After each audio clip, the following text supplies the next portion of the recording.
Assalamualaikum warahmatullahi wabarakatuh. Alhamdulillah.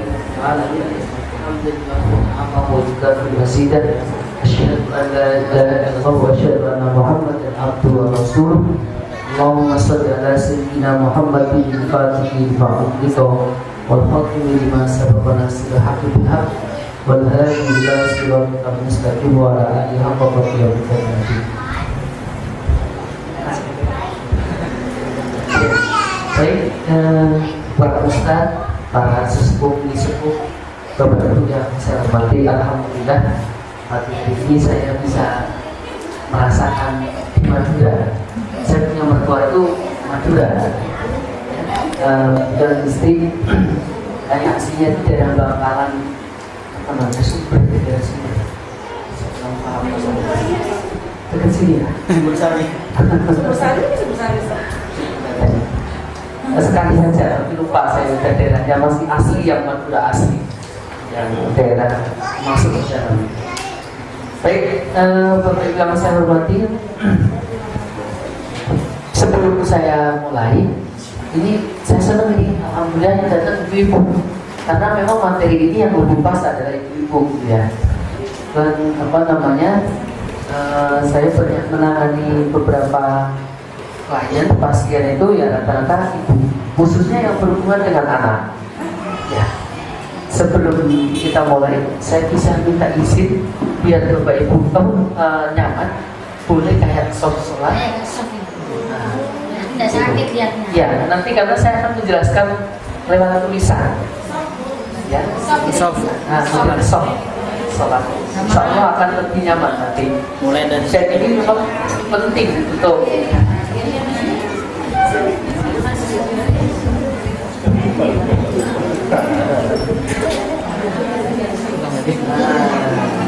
ini kayaknya lebih enak ya. Ya. Saya mau tanya di sini yang sudah dikaruniai putra putri angkat tangan. Sudah semuanya. Ada yang belum? Yang sudah menikah tapi belum dikaruniai putra atau putri? Sudah berapa lama Ibu? 22 tahun? Oke. Nah, nanti kita akan coba bahas. Baik, yang sudah punya putra maupun belum, keturunan atau belum, nanti kita akan ketemu. Ya, kalau kita sekarang misalnya punya anak, tahu-tahu ada sesuatu yang agak berbeda dari anak-anak kita, nanti kita akan tahu dari mana ilmunya, ya. Termasuk mungkin nanti yang ini tadi belum dikaruniai keturunan. Saya mau tanya, sudah berapa lama? 1,5 tahun. Belum ada tanda-tanda. Baik. Bagus. Baik. Sudah fokus, Ibu? Boleh di sini? Oh gitu. Baik. Gak apa-apa ya. Nah, ceritanya pertama begini nih. Saya belajar itu justru sebenarnya di forum seperti ini. Saya dapetin guru-guru itu justru adalah di majelis-majelis seperti ini. Dan biasanya, jadi sebenarnya bukan saya yang ngajar, bukan saya yang gurunya justru Bapak Ibu yang ngajar di sini. Nah, suatu saat saya belajar dengan seorang guru, yaitu ibu yang dia umurnya kurang lebih 55 tahun. Ini usianya 55 tahun. Nah, waktu itu beliau telepon saya, Ustaz, ini saya lagi punya masalah apa? 2 bulan ini sudah tidak bisa tidur nyaman. Ya, jadi menjelang subuh baru bisa tidur. Dalam bahasa medis insomnia. Ya. Nah, bahkan beliau sudah mulai mengkonsumsi obat setiap kali mau tidur. Ya, setiap kali mau tidur. Akhirnya saya bilang, udah gini aja Bu, biar enak, Ibu datang aja ke rumah. Kalau saya jelaskan lewat telepon repot saya. Ya. Terus beberapa hari akhirnya datang ke tempat saya dan kemudian menceritakan dia tidak bisa tidur itu tadi. Pertanyaan pertama saya adalah, Ibu punya masalah apa di rumah? Karena secara psikologis orang tidak bisa tidur itu bukan karena fisik, mesti karena psikologis. Ya. Nah, saya tanyakan, Ibu ada masalah apa di rumah? Nah, ternyata ibu ini punya masalah dengan anaknya. Ya, ibu ini dikaruniai anak 4. 1, 2, 3, 4. Dan kebetulan 4-4-nya adalah perempuan. ya perempuan. Nah, yang menjadi masalah adalah ini muka-muka anak-anak kita, keluarga kita, saudara kita dijaga ya, oleh Allah ya dari hari ini. Yang menjadi masalahnya anaknya yang nomor 4 ini, anak yang paling bontot ini. Jadi punya masalah yang luar biasa apa? Pada saat anak perempuannya ini usia kelas 2 SMP, ternyata sempat melakukan hal yang hanya layak dilakukan suami istri. Itu yang membuat ya Allah, ini memalukan luar biasa itu. Yang itu akhirnya cekel, kecewa, malu luar biasa. Nah, untuk menutupi malunya sementara, saya keluar sedikit dari hukum agama, dari cerita ini. Saya ceritakan secara hukum agama. Kalau ada anak-anak laki-laki atau perempuan yang kemudian melakukan hubungan itu sebelum sah menjadi suami istri, andaikan nanti dari hubungan ini kemudian lahir anak perempuan, maka ayah biologisnya itu sah dan halal menikahi anaknya sendiri. Itu resikonya, ya. Makanya anak-anak kita dijaga betul, ya. Kalau tidak begitu, jadi ayah biologisnya itu boleh halal menikahi anaknya sendiri. Kenapa? Karena belum melakukan ijab kabul. Itu tadi ijab kabul secara sah. Andaikan nanti lahir anak laki-laki, begitu dia dewasa, maka dia tidak bisa menjadi wali dari saudaranya sendiri, ya, secara biologis. Nah, apakah lahir anak laki-laki atau perempuan yang hasil di luar sebelum ini tadi secara sah sebagai suami istri, maka dua-duanya tidak berhak mendapatkan warisan. Kenapa? Karena sudah putus nasab. Artinya sudah bukan nasabnya ayahnya lagi. Ini risiko seperti itu. Karena yang saya amati sekarang banyak orang tua ya, itu yang justru lebih perhatian hewan ternaknya daripada anaknya. Itu coba, kalau sapinya nggak pulang, kira-kira dicari-cari benar. Kambingnya nggak kembali ke kandang, dicari-cari benar. Itu anak perempuannya, dia pulang jam 10, jam 11 santai saja itu. Itu kalau daerah Malang begitu. Saya nggak tahu di Madura ya. Bukan Madura beda gitu aja. Bagus-bagus. Nah, Madura kan beda itu. Kalau Malang begitu itu. Jadi kalau di Malang, Surabaya apalagi itu? Oh, enggak, Pak. Oh, tapi juga sudah. Kalau Madura sudah nggak usah ditanya deh, gitu aja. Gitu. Ini cerita untuk orang daerah Malang itu ya. Itu begitu. Jadi anaknya itu lebih namanya hewan ternaknya lebih mahal daripada anaknya itu. HP-nya ketinggalan, dicari-cari. Tapi anaknya nggak pulang-pulang, senyum-senyum aja itu. Kan sekarang kalau di Malang itu banyak anak-anak mahasiswa yang pakai tujuan anak TK. Kenapa? Fakir miskin, gitu ya. Ya, bisa. Jadi sampai beli baju tidak cukup, gitu ya. Kan termasuk fakir miskin itu ya. Itu. Nah, saya kembali itu. Nah, ini hati-hati sekali. Nah, yang membuat ibu ini benar-benar kecewa yang sampai pada tingkat insomnia itu adalah ternyata apa? Setelah 5 tahun kejadian ini, ternyata apa? Anak yang sama kembali melakukan tindakan yang sama. Ya Allah, ini anak saya kayak begini nih itu.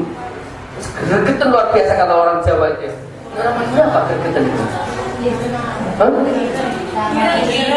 Itulah bahasanya ya. Itu sangat ini sekali, jengkel sekali, marah sekali, kecewa sekali. Terus kemudian dia bilang sama saya, begini, Ustaz, saya ini lagi diuji oleh Allah dengan anak saya. Oh ya? Diuji oleh Allah? Keren banget pikir saya ya. Kita kan seringkali gitu kalau punya masalah kemana-mana, rasa-rasanya nggak ketemu solusinya, terakhir kita mesti ngomong, diuji oleh Allah, menuduh Allah kan? Kalau sudah semuanya dituduh nggak bisa, terakhir Allahnya yang dituduh, diuji oleh Allah. Saya mau tanya, orang kalau mau diuji, artinya mau diapakan? Naik pangkat. Saya mau tanya, orang yang mau naik pangkat, mestinya senang atau susah? Senang kan? Orang mau naik gaji, senang atau susah? Nah, saya mau tanya, kalau tadi ujian, mestinya senang atau susah? Mestinya senang. Nah, kenyataannya senang kata orang Jawa ya. Bukan senang tapi tambah senang ini. Berarti bisa jadi ini bukan ujian, tetapi ini adalah musibah. Ini berbeda sekali. Jadi kalau ibarat ini sakit, kalau salah diagnosa, salah obat nanti akhirnya malah praktek gitu aja. Kenapa? Karena salah diagnosa. Antara ujian dan musibah itu berbeda. Kalau kalau musibah itu murni karena kesalahan kita, bayangin nih, masalah kita karena kesalahan kita, terus kita nuduh Allah itu, keren banget ya. Sudah salah, nggak ngaku salah, nuduh lagi. Nah, setelah saya cek betul, ini anak yang seperti ini bisa jadi adalah bukan ujian tetapi ujian. Dan bahkan saya sampaikan, Bu, kalau putrinya ibu yang perilakunya seperti ini, jangan-jangan ini adalah doanya ibu sendiri. Saya mau tanya, ada nggak kira-kira orang tua ibu yang berdoa, ya Allah jadikan anak saya punya perilaku kayak gini? Ada apa enggak? Nggak ada, Pak. Nggak ada? Jarang. Saya temukan banyak ibu yang berdoa begitu. Betul apa tidak? Nah, nanti ketemu jawabannya nanti ya. Saya temukan ternyata banyak orang tua justru berdoa sama Allah itu mintanya, ya Allah jadikan anak saya ini bandel, brengsek, anak nakal, begitu justru doanya. Kenapa? Karena nggak memahami doa itu apa. Nah, kenapa? Karena nggak ngerti doa itu apa. Kalau suami istri itu biasanya saya temukan itu banyak para istri yang berdoa kepada Allah tuh mintanya, ya Allah semoga suami saya cepat-cepat selingkuh gitu. Ada nggak istri yang berdoa gitu? Ada. Saya temukan banyak. Kenapa nggak ngerti doa itu apa? Gitu ya. Betul apa tidak nanti di belakang? Kalau orang miskin beda lagi. Kalau tadi orang tua berdoa anaknya minta itu tadi ya. Kalau suami istri mintanya cepat-cepat selingkuh. Kalau orang miskin justru doanya, ya Allah tambahi miskin saya. Ada nggak orang miskin yang berdoa gitu? Itu pun juga banyak. Yang terakhir yang punya hutang, ya Allah mungkin jangan tambahin hutang lagi yang lebih banyak lagi. Kok bisa? Karena nggak paham doa itu apa. Nah ini yang kita pentingnya ngaji ya. Kita pentingnya ngaji, kita pentingnya belajar. Kalau nggak ngaji, nggak belajar, mesti nggak ngerti. Akhirnya apa yang terjadi? Nyesel. Jangan-jangan nanti yang ada di sini juga nyesel. Kenapa kok tahunya sekarang? Gitu ya. Nah, nanti kita pelajari. Oke, apa betul anak ini yang perilakunya melakukan seperti itu, tindakan seperti itu, apakah ini hasil doanya? Nah, sekarang kita akan mulai cara mengurai masalah kita. Kita seringkali punya masalah itu menyelesaikannya bukan pakai akarnya, tapi yang diselesaikan cuma yang di ujungnya saja. Ya, mestinya kalau kita ingin selesai masalah kita itu selesaiin akarnya. Sekarang sederhana saya kasih contoh, ibu atau bapak di rumah punya rumah terus di depannya tumbuh rumput, ya rumput yang lebat sekali. Saya mau tanya, kalau rumput itu cuma dipotong, kira-kira nanti sebentar lagi muncul apa? Tumbuh lagi, ya dah. Begitu hujan tumbuh lagi, dipotong lagi, hujan tumbuh lagi. Nah, seringkali kita melakukan itu seperti itu. Jadi kita cuma potong pohonnya saja, tidak diambil akarnya. Padahal caranya sederhana. Gimana caranya? Sudah cabut aja akarnya, selesai. Kayak ini tadi punya masalah anaknya seperti ini. Saya mau tanya, biasanya yang disalahin siapa? Ibu. Nah, ini saya mau tanya nih. Nih ibu ini loh, ibu dengan anak ini yang biasanya yang lain siapa? Ya, ini kan ibu ini insomnia, nih kan anaknya gara-garanya begini. Saya mau tanya, yang disalahin siapa? Anaknya. Anak saya Pak, loh tangannya kan begitu kan? Ya, selama kita punya masalah apapun, kok tangannya masih keluar, tuduh sana, tuduh sini, maka jaminannya 100% masalah kita tidak akan pernah selesai. Sebenarnya masalah apapun itu Allah sudah membuat sunatullah, itu adalah hasil undangan kita sendiri, hasil dari doa kita sendiri. Ya, akhirnya saya jelaskan, ibu, apa betul ini hasil doa ibu? Ayo kita pelajari bareng-bareng. Saya jelaskan begini rumusnya. Apapun masalah kita, itu Allah membuat istilahnya hukum sunatullah. Siapapun yang makan, maka pasti kenyang, itu hukum sunatullah. Siapapun yang minum, maka dia akan hausnya hilang, ya enggak? Dahaganya akan lepas, ya. Nah, sekarang sama, kalau kita punya masalah, rumus yang paling sederhana begini. Ini rumusnya ya, tolong diingat nanti di rumah. Ini cara yang paling sederhana untuk Bapak Ibu bisa mengenali apapun masalah, itu seperti ini rumusnya. Masa sekarang itu akan menentukan masa depan. Ya, masa sekarang. Ini saat ini. Nah, masa sekarang itu dibentuk oleh masa lalu. Ya, masa lalu. Jadi apapun yang terjadi sekarang ini tidak ada istilah bim salah bim, kata orang Jawa. Langsung tuh tidak mungkin. Itu mesti ada prosesnya. Sekarang misalnya contoh anak ini tadi, anak SMP melakukan tindakannya seperti itu, maka anak ini mesti tidak langsung begitu. Maka ditariklah ke masa lalunya. Ya, anak ini misalnya anggaplah SMP, berarti sekolahnya dari SD ke TK. Nah, sampai ke masa lalu yang paling utama ujung adalah pada saat usia 0. Maka saya tanyakan sederhana, ayo kita coba cek. Ibu punya anak 4. Saya akan tanyakan masa lalunya semua. Ibu pada saat masa lalu, yaitu pada masa di dalam kandungan, ya, ibu punya anak nomor 1, nomor 2, nomor 3. Saya tanyakan, waktu hamil anak nomor 1, nomor 2, nomor 3, bagaimana perasaan ibu? Saya tanyakan perasaannya. Ya, beberapa saat mengenali, kayaknya saya baik-baik saja Pak. Waktu hamil anak 1, nomor 2, nomor 3, enjoy, senang. Oke, nah sekarang kita cek anak nomor 1, nomor 2, nomor 3 ada masalah apa enggak? Enggak, oke, clear berarti. Tinggal yang terakhir. Saya tanyakan, ibu waktu hamil anak yang terakhir ini, waktu itu perasaannya bagaimana? Dan akhirnya dia mulai ingat, oh iya, saya ingat itu. Saya waktu hamil anak yang nomor 4 ini memang beda. Saya waktu itu lagi perasaannya kecewa, marah, jengkel, takut dan lain-lain. Oh ya? Memangnya ada masalah apa? Masalahnya sangat sederhana, Bapak Ibu. Jadi ceritanya, dia waktu itu dalam kondisi ekonomi yang pas-pasan. Anak nomor 1, nomor 2, nomor 3 itu masih kecil-kecil. Lah kok hamil lagi gitu? Kata orang Jawa, keserundulan. Madura apa bahasanya? Kesundulan itu ya, paham ya berarti ya. Nah, kesundulan. Nah, dia mikir gini, ya Allah, ini gimana kok saya hamil lagi nih? Ini anak-anak saya masih kecil-kecil, ya ekonomi saya pas-pasan, terus gimana nanti kalau lahir ini? Ini masa depannya gimana? Rizkinya gimana? Ini banyak orang tua itu yang takut dengan urusan rizki.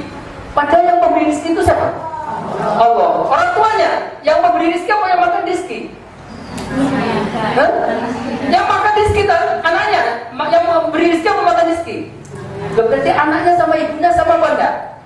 Sama-sama makan rizki kan? Tapi kayaknya ibu jadi Tuhan yang memberi rizki, sehingga takut ya.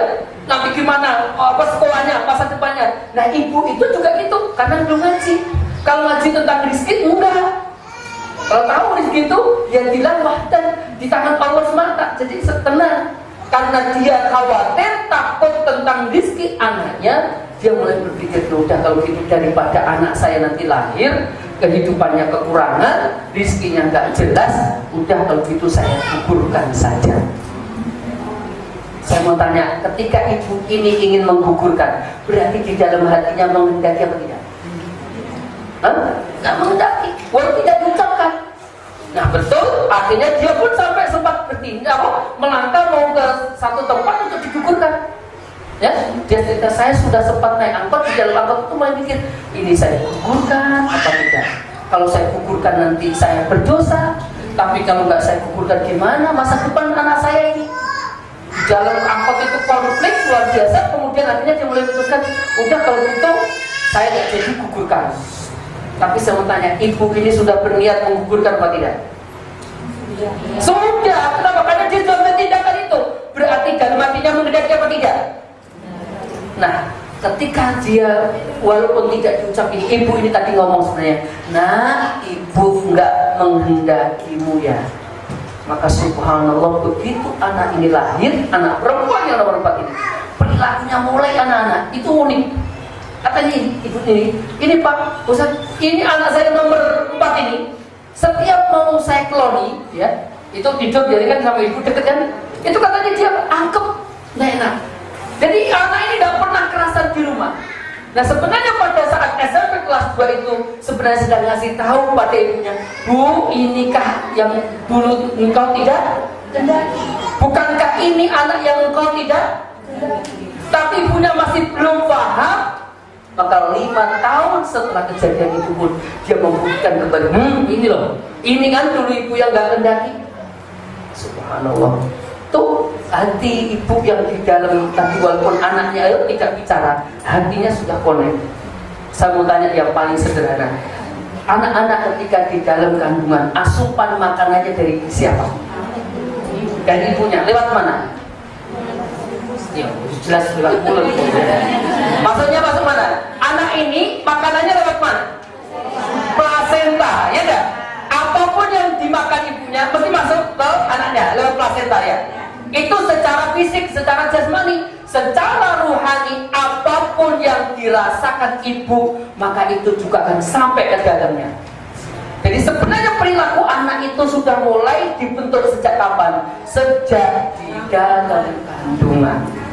Jadi kalau ibunya nelongso, nanti begitu lahir, anaknya perasaannya nelongso aja gitu.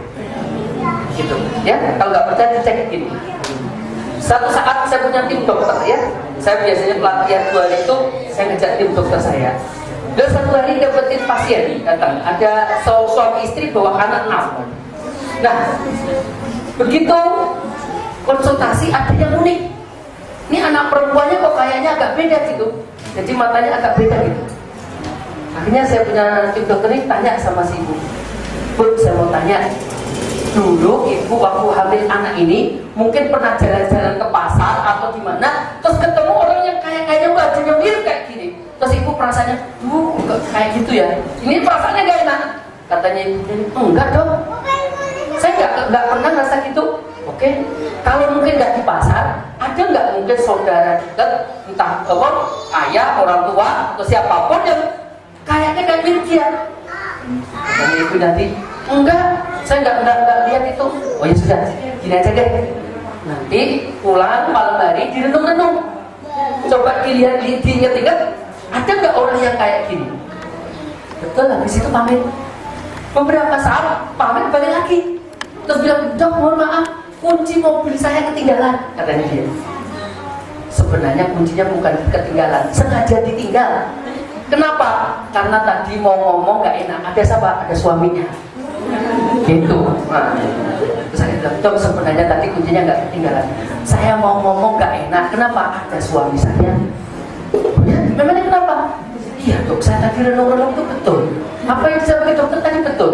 Saya ingat waktu hamil anak yang perempuan ini, saya lagi cungkel sama mertua putri saya. Ibu mertua saya lagi cungkel sekali. Nah sekarang saya lihat wajah ibu mertua saya itu ada di anak perempuan saya. Itu ya. Sampai perilakunya begitu. Ya. Kok bisa? Kenapa? Karena tadi ibu ketika dalam kondisi hamil, ibu sedang menyiapkan cetakan anaknya. Jadi apapun yang dirasakan ibunya, maka saat itulah dia sedang mencetak anak itu seperti apa. Ada lagi saya punya teman, ini teman senior. Teman senior ini dulu pernah punya mantan gitu loh ceritanya. Saya dapat informasi dari ini. Nah ceritanya gini, yang istrinya ini cungkel sekali. Yang mantannya kan nggak jadi itu aja. Waktu biasa masih mahasiswa gitu. Dia dengar, istrinya ini dengar, kenapa kok suaminya dulu seneng sama mantan itu? Karena di mantan itu ternyata apa? Lesung pipit, dekik. Itu setiap kali ketemu mantan itu, istrinya cengkel luar biasa. Kenapa? Dia dekiknya itu. Subhanallah itu dia punya lampat. Saya lihatin, yang dikit cuma anak nomor 1 itu toh. Jadi ternyata itu begitu lahir anak yang pertama itu dikit di sininya. Nah sekarang dites caranya. Saya yakin bapak ibu yang sudah punya anak 2, 3 atau 4 itu paling mudah ngeceknya. Saya yakin kalau ibu-ibu dari waktu hamil itu jengkel sama suaminya, nanti cek begitu lahir persis dengan suami. Sarung-sarungannya persis nanti ya. Coba pulang ke rumah nanti dicekin. Iya yuk, modelnya persis bapak gitu. Dan itu beda lagi. Kalau waktu hamil itu, waktu itu Pak ibu itu nelongso, mengasihani diri sendiri. Nanti itu Begitu lahir persis fotokopi ibunya. Jadi ini kok modelnya fotokopiku loh ya. Nah, ini kenapa kok bisa begini? Nah, ini ternyata betul secara psikologis kita pelajari di sini. Apapun yang dipikirkan dan dirasakan ibu itu akan menjadi cetakan anak. Banyak lagi, saya udah bercerita lagi begini. Ini ada anak kelas 4. Setiap kali marah, mesti mau dipotong urat nadinya. Setiap kali mau dipotong urat nadinya. Akhirnya begitu dengar gini, akhirnya konfirmasi ke saya, Ustaz saya mau tanya, ini mau konsultasi. Ini kenapa anak saya kok setiap kali, masih kelas 4 SD, itu kalau marah mesti mau dipotong urat nadinya. Saya tanya pada seperti ini, masa lalunya. Ibu masa lalunya ketika di dalam kandungan seperti apa? Dia baru, oh iya Ustaz, saya memang dulu gak mengendaki dia dan saya sudah sempat ingin membunuh dia. Nah, ketemu jawabannya. Jadi masa yang sekarang ini bukanlah sebuah kebetulan. Jadi Bapak Ibu hidup yang saat ini juga bentukan dari masa lalu. Saya bisa cari dengan saya punya alat, saya punya ilmu, ya, tool itu, saya bisa cari. Ibu-ibu kok ketemu suami yang modelnya sekarang, saya bisa cari. Asal nikahnya dulu nggak pakai istikharah loh ya. Dulu pakai Ustaz. Oh, pakai saya nggak tanya ya. Pokoknya kalau nikahnya kok nggak pakai istikharah, saya bisa cari. Kok ketemu model suami yang sekarang seperti ini modelnya, bisa saya cari. Kalau nggak nikahnya nggak istikharah, tapi kalau istikharah saya berhenti. Asal istikharahnya nggak pakai maksa. Karena ada istikharah yang pakai maksa itu. Gimana istikharah pakai maksa? Ini misalnya sudah seneng bertahun-tahun baru di istikharah. Ini namanya bukan istikharah, ini maksa namanya. Nah, saya kemarin ketemu juga. Jadi baru seminggu ini saya ditelepon seorang ibu yang baru menikah 2 minggu. Baru menikah 2 minggu, dia telepon saya nyesel luar biasa. Ustaz, ternyata betul itu yang disampaikan Ustaz. Jadi sebelum Ramadan itu dia sempat ikut acara saya begini dan saya jelaskan seperti ini. Saya sampaikan, jangan sekali-kali menikah kalau berdasarkan kenangan. Kenangan apa? Kenangan masa lalu. Kalau pengen clear, maka menikahnya harus istiqomah. Betul. Ternyata baru 2 minggu menikah, nyeselnya luar biasa. Dia sekedar hati saya hancur Ustaz. Memangnya kenapa? Ternyata suami yang menikahi baru 2 minggu itu baru ketahuan bahwa ternyata suaminya sudah punya istri yang sebelumnya. Ketemu, ternyata ngaku di laptopnya ketemu dan baru ketahuan. Nah, saya tanya, dulu menikahnya pakai istikharah enggak? Istikharah Ustaz. Saya tuh sudah berdoa tiap hari, Allah, kalau dia cocok dekatkanlah saya, kalau enggak jauhkan. Betul. Saya tanya, sudah berapa lama kenalnya? 3 tahun. Ini 3 tahun ini namanya bukan istikharah, tapi maksa. Ya sudah senang. Ya begitu doanya, ya Allah, saya minta dideketin. Ya deketin betul, sudah senang. Nah, itu berarti istikharahnya maksa. Sudah senang. Istikharah itu begini, baru dilihatin kayaknya kok cocok ya, belum ngomong, masih dilihatin kok aja. Habis itu tanya sama Allah, ya Allah, betulkah ini calon saya yang cocok? Kalau nggak cocok, udah deh berhenti. Kalau cocok, lanjutin kan gitu. Jadi belum ada apa-apa. Jadi sudah 3 tahun ini kan bukan lagi ini, sudah macam-macam itu ya. Kalau nggak ketemu kangen kan gitu ya. Nah, itu namanya bukan istikharah, maksa kan? Gitu. Nah, itu akhirnya ketahuan bahwa dia juga masa lalunya seperti itu. Tapi seringkali ketika kita bicara masa lalu, yang lalu biarlah berlalu. Tapi saya mau tanya jujur, sebenarnya sudah berlalu betul apa masih jelas? Jelas mangkelnya. Itu berarti sudah berlalu enggak? Move on. Berarti belum berlalu, kita masih terbawa oleh masa lalu. Berarti kita hidup sebenarnya di masa lalu, bukan hidup di masa sekarang. Nah, ini kita akan coba pelajari secara psikologinya. Kenapa saya bilang tadi pikiran, perasaan di dalam waktu ibu hamil itu sangat menentukan anak-anak? Karena perasaan kita itu ternyata punya gelombang. Ya, saya kasih contoh yang paling sederhana begini. Bapak Ibu percaya nggak? Saya bisa kirim surat ke Australia hitungan kedipan mata. Percaya apa enggak?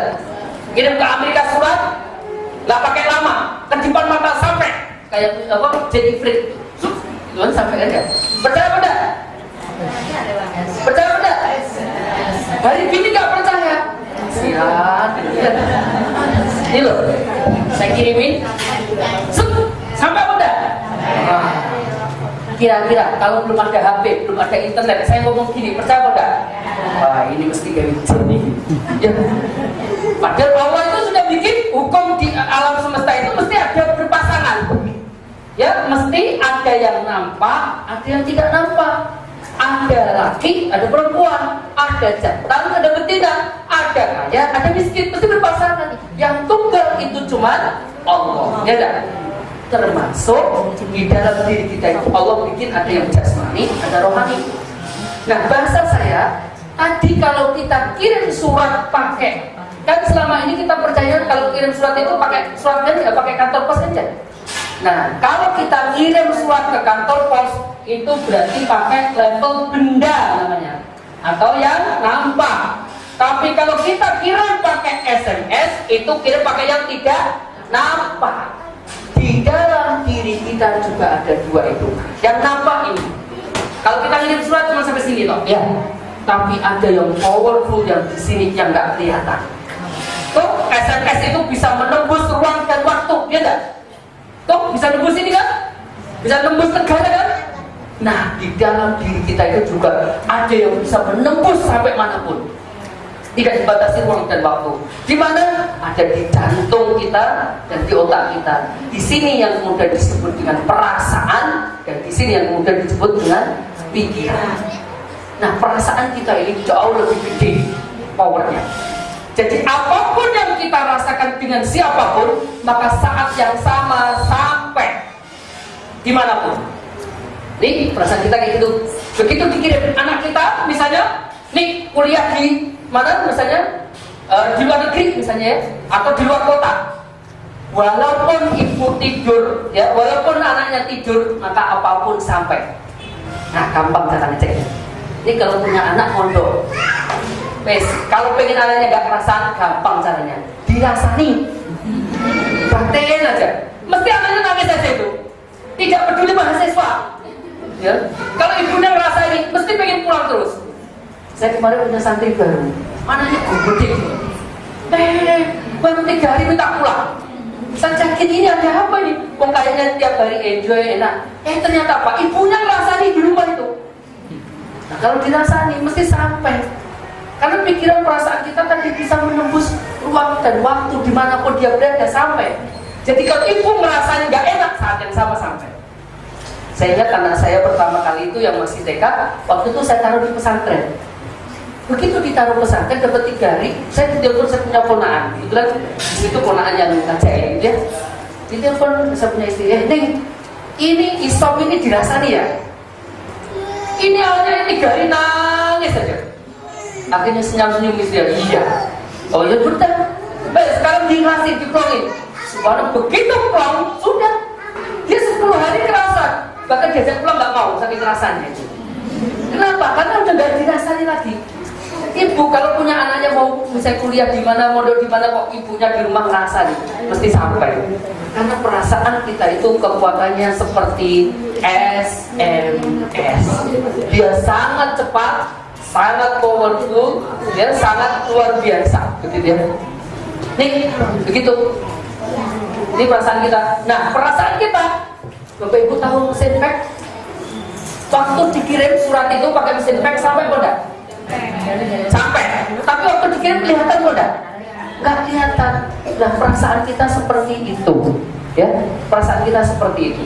Jadi kalau dikirim sampai. Bahkan perasaan kita secara medis itu bisa merubah struktur DNA kita. Jadi artinya apa? Kalau ingin merubah perilaku anak, itu ada di perasaan. DNA-nya kalau diperbaiki, anak itu jadi baik. Nih, kita akan coba buktikan sederhana. Perasaan kita itu bisa merubah apa struktur fisik kita ini, ya. Yang pendek jadi panjang, yang panjang jadi pendek, itu bisa. Makanya ini juga kemudian dikembangkan, kita punya tim medis itu, kalau mau sehat bukan cari dari luar kita, justru dari dalam kita. Makanya kalau dulu konsep pada mensana incorpore sano itu salah besar. Ya, juga pakai gitu. Artinya gimana? Di dalam badan yang sehat, tubuh yang sehat terdapat jiwa yang gampang sekarang ceknya. Yang sakit stroke, yang sakit diabetes kasih makan yang enak, mau pada? Yang stroke kasih sate, yang diabetes kasih es yang manis-manis, mau pada? Mesti tambah sehat kan? Maka kalau Rasulullah mengatakan kalau hatinya itu baik maka seluruh tubuhnya baik. Kalau hatinya sehat maka seluruh tubuhnya juga sehat. Nah itu sekarang dibuktikan. Jadi perasaan kita ini luar biasa. Sekarang kita akan latihan, ya. Kita buktikan betul enggak bahwa perasaan itu bisa merubah tubuh kita. Oke, semuanya angkat tangan.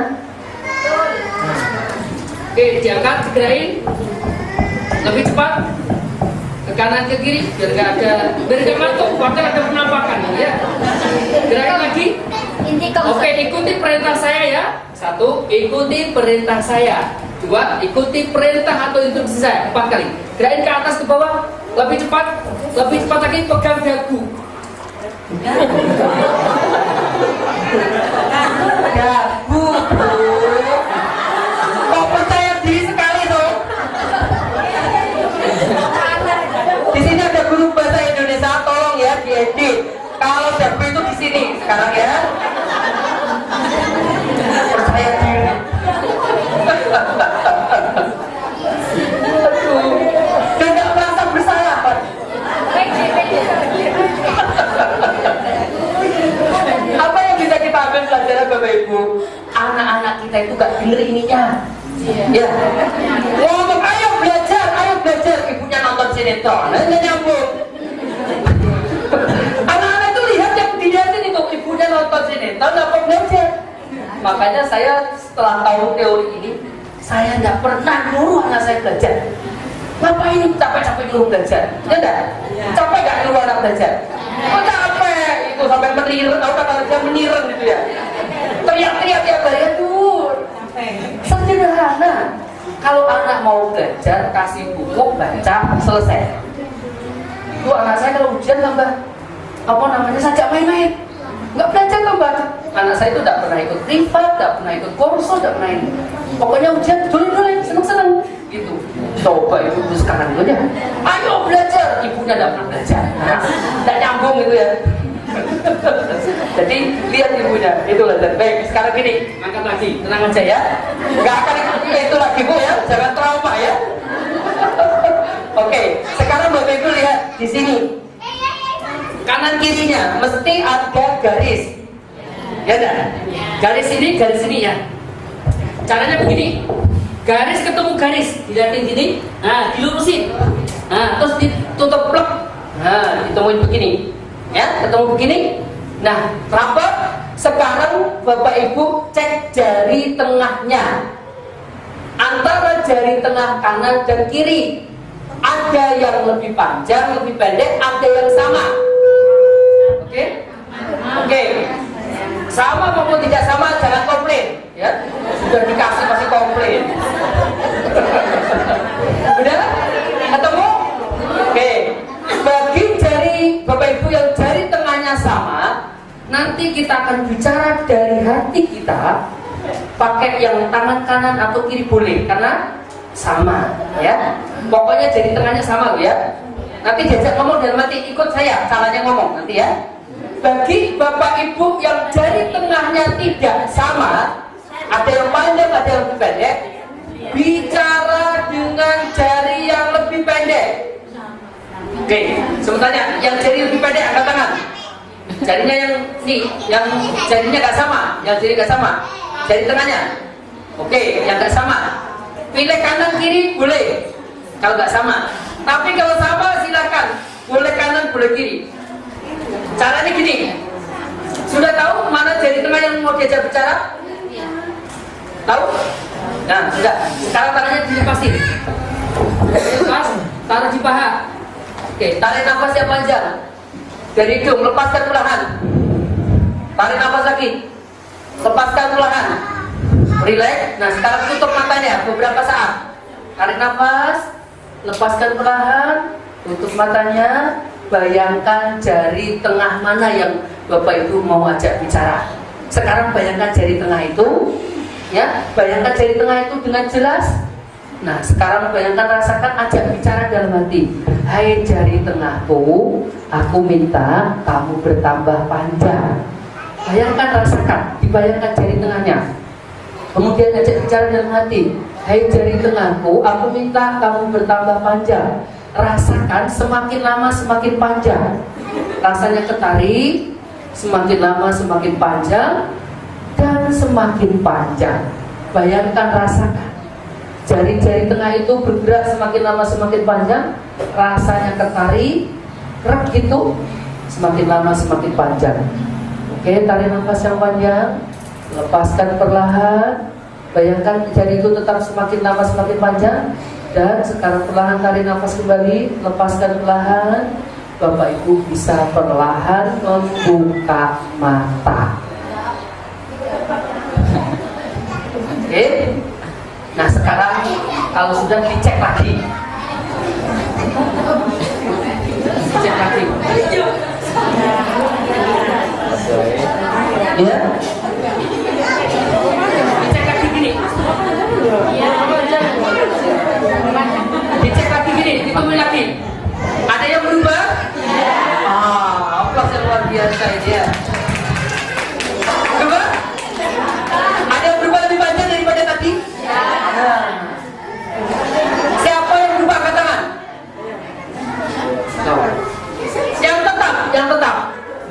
Yang tetap, nggak berubah. Kalau yang tetap itu ciri-cirinya, coba cek di sini, mesti ragu. Cukup meneh. Ini gimana lagi? Ini ada apa lagi gitu? Kalau ragu nggak bisa. Kalau ragu nggak bisa. Ya. Oke. Sekarang saya tanya lagi, yang tadi berubah, coba yang berubah kanan. Oke, pada sangat kanan gini, dalam hati ngomong kayak tadi ya, dalam hati saja, nggak usah diomongin. Dalam hati juga gini, hai jari tengahku, aku minta kembali lagi, dan langsung dicek. Keretak aja gitu, coba, langsung dicek. Balik lagi, balik lagi. Nah, itu. Ya, ini artinya apa? Tubuh kita itu dikendalikan dari hati ini. Ini makanya saya punya alumni 12 tahun. Nah, ini punya ini. Ya, ini 12 tahun tidak bisa BAB, kecuali harus pakai obat. 12 tahun. Dia dulu di Surabaya pindah ke Malang. Maunya apa? Biar bisa BAB lancar. Tapi tetap kadang beliau itu di tasnya, di rumahnya, di kantornya isinya obat gituan untuk BAB. Begitu dia tahu tentang ini, bahwa tubuh kita itu bisa diajak bicara, bisa diajak komunikasi itu bulan Desember minggu kedua 2012 itu mulai dilakukan selama 2 minggu, begitu aja tiap pagi sore diajak bicara. Subhanallah, 2013 bulan Januari minggu kedua selesai. Jadi kalau sakit itu justru darinya dulu diberesin. Jadi kalau biasanya saya punya dokter itu sebelum diperiksa suruh tidur dulu, dicekin dulu perasaannya, yang marah, yang jengkel, yang kecewa diberesin. Ini perasaan kita luar biasa. Bahkan sekarang itu pun, nih kita lihat, kalau DNA kita tadi aja bisa dirubah, apalagi fisik kita. Tuh, perasaannya dikasih perlakuan beda, ternyata DNA-nya juga beda. Ya. Makanya sehat, saya sering temukan banyak itu sehat tanpa obat. Ada yang sakit kanker, bukan sakit kanker, seorang ayah 40 tahun kurang lebih, dia sakit gagal ginjal. Yang dilakukan sama, diajak bicara ginjalnya, seperti kayak jari-jari itu tadi, termasuk ya yang belum punya keturunan. Diajak bicara, diajak ngobrol, ya. Ini dia bisa ngerti apa yang kita rasakan, apa yang kita pikirkan.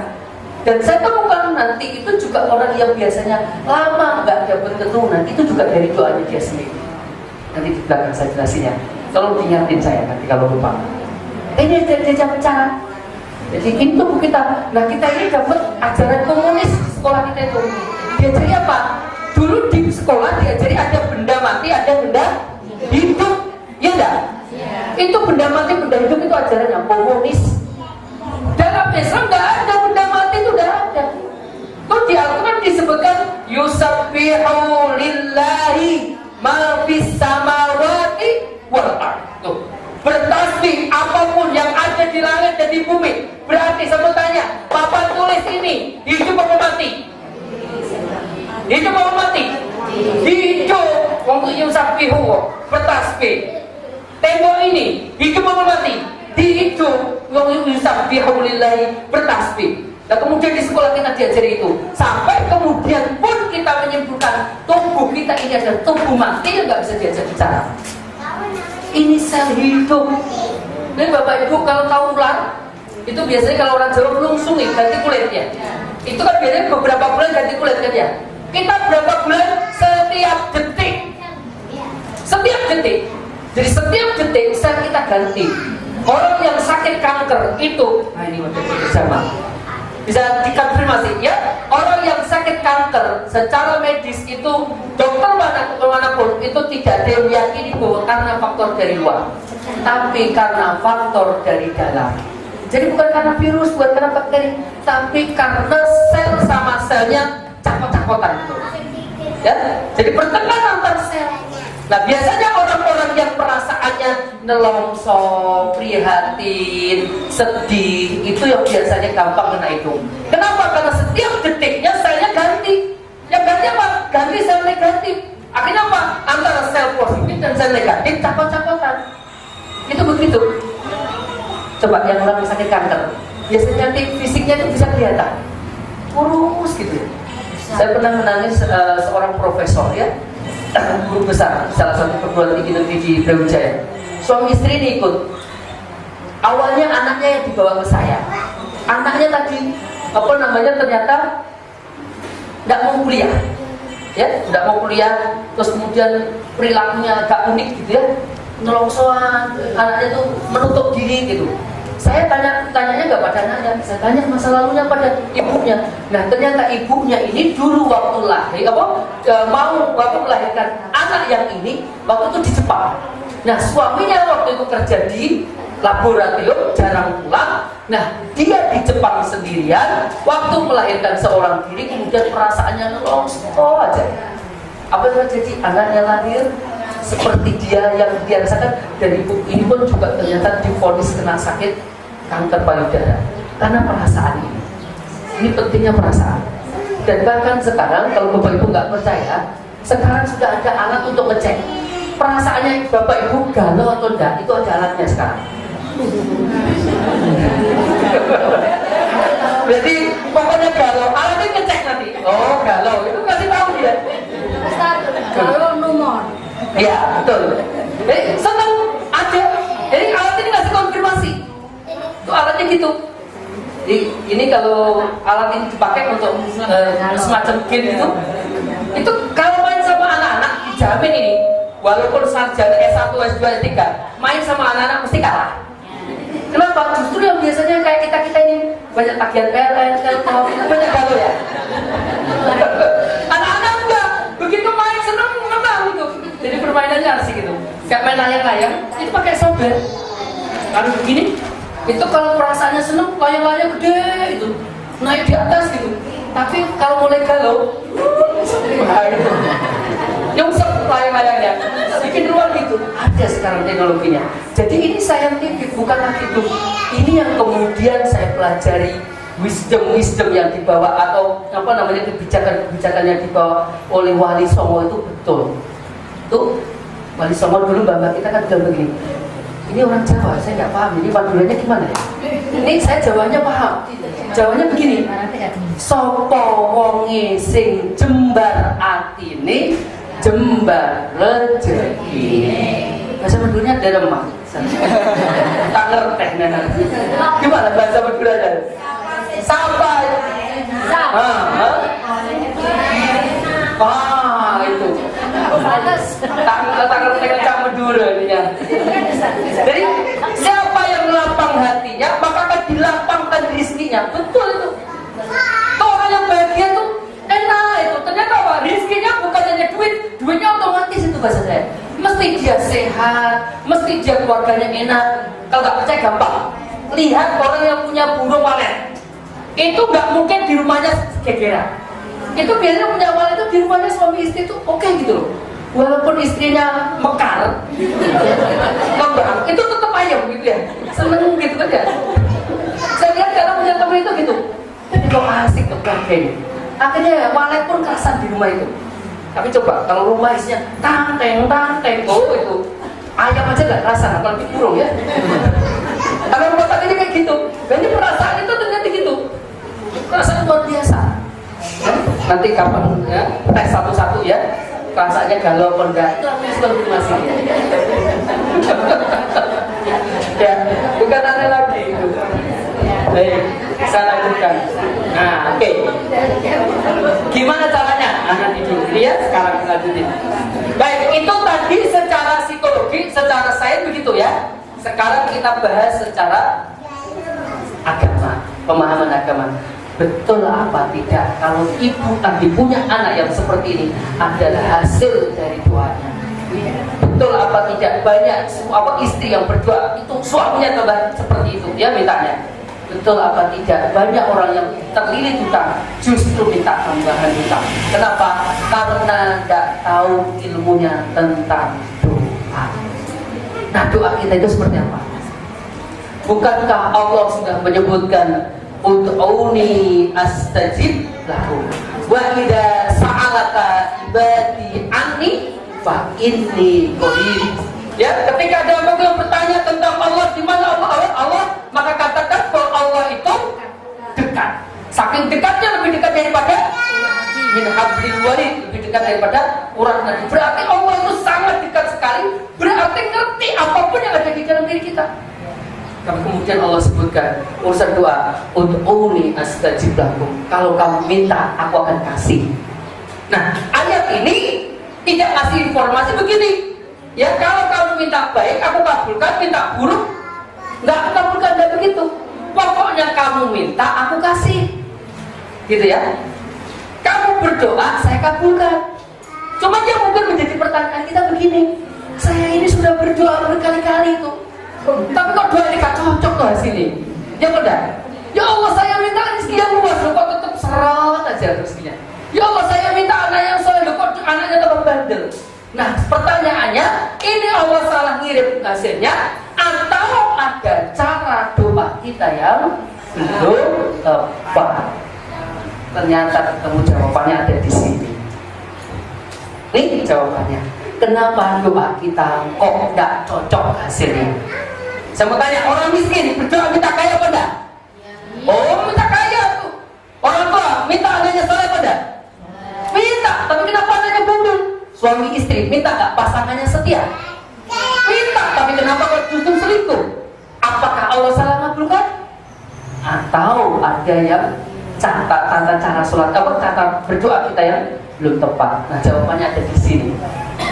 Nih, satu guru mengatakan doa bukanlah pengisi waktu orang tua semata. Nih, kita biasanya di khutbah itu sering kan jadi begini kan konsepnya. Nih, biar tahu di masjid taklim mungkin kadang di khutbah itu diajarin gini. Nih coba ya, kata-katanya menarik sekali. Doa bukanlah pengisi waktu orang tua semata. Saya mau tanya, biasanya yang rajin berdoa, yang rajin di musola, rajin di masjid taklim, itu yang gagah-gagah atau yang sudah yang rajin di musola? Naik Madura enggak? Orang Malang. Madura saya nggak perlu tanya ya. Orang Malang, orang Surabaya, Jakarta, yang rajin ke musola siapa biasanya? Orang tua sampai ada bilang musola itu tempat cangkruannya para pensiunan itu ya. Jadi ini pensiun, kalian rajin di musola itu. Begitu mudah kira-kira. Karena kita anggap doa itu kalau kepepet, ya enggak? Karena kita diajarin begini, nah, ya di sekolah ini aja begini, usaha semaksimal mungkin, setelah itu berdoa. Ya benar. Sering dengar gini? Sekarang saya mau tanya, usaha itu pakai tenaganya siapa? Tenaga kita kan? Saya mau tanya, tenaga kita terbatas atau tidak? atas. Kalau doa pakai powernya siapa? Kekuatan siapa? Allah. Kalau usaha dulu baru doa, berarti usaha nomor 1. Allahnya nomor berapa? Nah, berarti kalau nggak salah kan kalau Allah nomor 2 kan kita? Kenapa? Karena Allah juga nomor 2. Tuh, makanya yang datang ke Allah biasanya apa? Kalau hutangnya sudah numpuk, ya, sudah nggak bisa berdiri lagi, ya sudah. Itu baru mulai rajin baca Al-Fatihah, ya, mulai rajin mulai rajin puasa, ya dah. Waktu gagal-gagalnya enggak deh, masih gagal gini, nggak keren itu. Itu kan yang usah doa itu yang sudah mau bau tanah itu. Itu ada kira-kira. Nah ini konsep kita begini masalahnya. Jadi kalau usaha dulu baru doa, ya wajar. Kalau kita dinomor-duakan Allah, karena kita juga menomor-duakan Allah, kita jatuh ke Allah itu kalau kepepet. Tuh utangnya numpuk, sudah sakit gak sembuh-sembuh, sudah gak bisa berdiri tuh baru datang ke Allah. Sekarang saya mau tanya paling sederhana, pernahkah bapak ibu diajari begini, ngajari anak-anaknya atau diajari? Nah, makan dulu baru doa. Nah, minum dulu baru doa. Ada yang ngajari gitu? Nggak ada kan?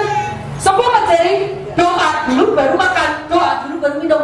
Loh sekarang untuk makan minum yang tinggal begini saja, itu suka Allah dulu. Nah sekarang mau kerja, mau usaha, mau bisnis, loh kok Allahnya nomor 2? Loh kebalik dong. Ya dah, mestinya Allah dulu gitu. Makanya bahasanya ada orang itu tipenya 3. Ya, tipenya 3. Negara itu juga tipenya 3. 1, tipenya adalah yang punya adab terhadap Allah. Ya, punya adab. Yang punya adab terhadap Allah itu gimana? Allahnya didahulukan daripada usahanya. Contohnya siapa? Kalau kita bicara negara tetangga kita. Tuh, negara tetangga kita itu kecil, bener, tapi keren banget itu. Itu, ya negara yang kecil ini kaya raya luar biasa. Guru SD punya mobil biasa. Bahkan dia bilang begini, kalau orang yang mau masuk negeri saya harus pakai pesawat saya. Loh, keren kan? Siapa? Guru Darussalam. Bapak Ibu pernah dengar demo-demo? Ada yang bingung-bingung anti sembako? Nggak ada. Kenapa? Karena negerinya mendahulukan Allah dulu. Bentuknya apa? Undang-undang di Brunei itu bikin undang-undang setinggi apapun menara itu tidak boleh melebihi menara masjid. Itu persis di Masjid Nabawi yang sudah haji itu, ya, udah umroh. Itu lihat di Masjid Nabawi, setinggi apapun hotel di Madinah, maka dia tidak boleh aturan Madinah itu melebihi menara Masjid Nabawi. Kenapa? Karena punya adab terhadap Allah. Tuh, lihat boleh. Ada lagi tetangga kita, merdekanya lebih duluan kita, tapi kita banyak yang ekspor ke sana. Ekspor apa? TKI, TKW. Malaysia. Itu Malaysia keren banget itu. Saya seminggu di sana itu, aduh, masalahnya beda. Itu jalannya kampung Malaysia sama jalan tolnya kita. Gedenya, halusnya sama, itu jalan kampung. Jadi kalau kita masuk tol tuh di sini kan masih pakai itu kan. Malaysia enggak, udah gini semua. Luar biasa. Kenapa? Karena Malaysia punya adab terhadap Allah. Undang-undang di Malaysia mengatakan bahwa agama yang resmi diakui negara adalah Islam. Titik. Apakah yang lain tidak dihargai? Oh, dihargai. Tuh buktinya apa? Di sana ada komunitas Cina, Hindia, macam-macam banyak. Dan diberikan tempat. Itu kalau bulan Ramadan, kalau ada orang yang kulitnya putih, matanya sipit, masuk rumah makan, dibiarin. Karena mungkin Muslim.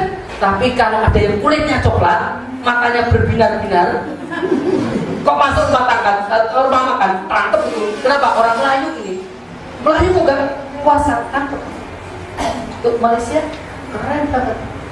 Mekah, oh jangan ditanya. Itu 1 meternya di Medina, tanah 1 meter itu bukannya ratusan juta, miliar tuh harganya, tanahnya per meter itu. Itu apa yang nggak ada di Mekah?